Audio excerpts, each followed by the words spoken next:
Machine maintenance this week po, Fuji goods naman po. Always po siyang ginagamit namin sa pagpiprint po. Cutting platter po, di po siya ginagamit masyado this week po kasi more on calendar kami. Guillotine po, okay naman po siya, goods naman po.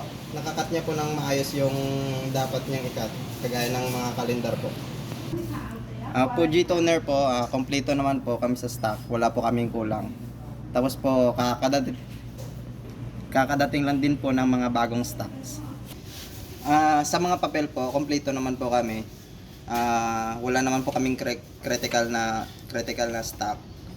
Dito po sa MRE 250 po, goods for 4 months po ito. Pati na din po yung 300 tsaka 100 po na MRE. Ito po yung done order namin, yung finished product po ng calendar ni Ojon 1. Ito po yun. 50 po to. Ito 50. Okay na po. Ito din po yung yung isang klase ng calendar po na namin ngayon. Ongoing pa yung iba po. Bali po po to. 80 po, 80 pieces. Ito din po yung clock ni DM, 12 pieces po. Ongoing din po niya. Kasama. Ito din po yung for approval pa namin na tumbler po. Na 50 pieces po to. Ito po yung mga SOR namin po.